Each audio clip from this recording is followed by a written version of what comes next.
You're one of the most respected boxing coaches in MMA. Oh, thank you, man. Thank you. I appreciate that. That's 100%. That means a lot. Thank 100%. you. And your history speaks for itself. So people ask, as a head coach, how do you find the balance of deferring between grappling and striking in the middle of a UFC fight? Well, that's going to be the same answer for when you got to know your guy. We already know what the guy's capability.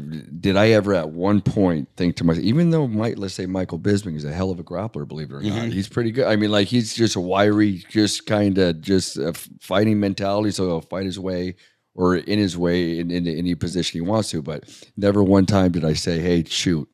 You know, I never encouraged. So as far as differential, whether they should make the adjustment to grappling or stand up, we already kind of know where we want to go. It's just a matter if they get stuck at a stand up, like a Mackenzie Dern, for example. She just fought Lupe, what's her name, Gutierrez, in her last fight. Obviously, every game plan we have with Mackenzie Dern is to go to the ground. She's a phenom on the ground. She's levels beyond other people with her grappling, but she gets Lupe's a good wrestler. Her family, her sisters are Olympic level wrestlers. I believe they're competing in the Olympics this year.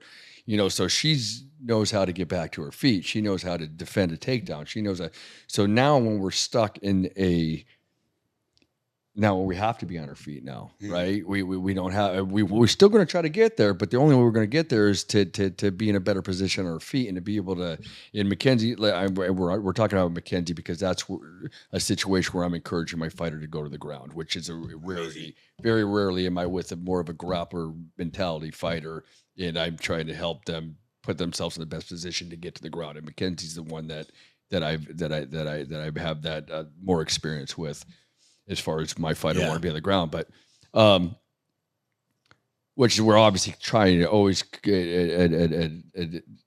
gain levels and add wrinkles and get better at the stand-up game here, you know, in the gym, you know, which we've got to spend a lot of time to do that. But I think it gets developed even 10 times more in a fight. In a fight is where you really pick up on things and you really take something with you and go home.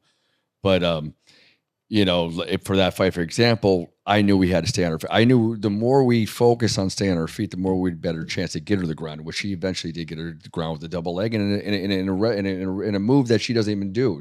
You never see Mackenzie has to learn. You have to learn to do both. Let me answer like this. You have to be able to learn to do both. And sometimes, you know, you got to have trust in the guy that's telling you.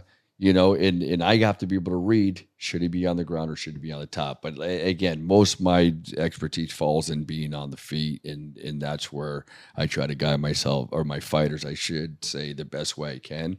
But that's a question that a guy sitting on his couch can answer. Yeah. You know what I mean? Which every fan answers that question every fight. If I was talking to him, I'd tell him to take him down right fucking now.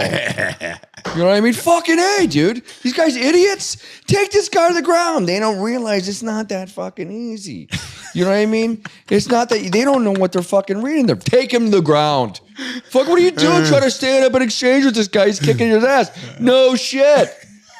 No shit. I love it. You know what I mean? So I mean, I love it. Yeah, it's you know, making the adjustments from up and down is a lifetime of fucking experience and a lifetime of trying to develop and a lifetime for these guys to learn when they need it. You should know when you're doing well and where you're doing well and where you're not doing well.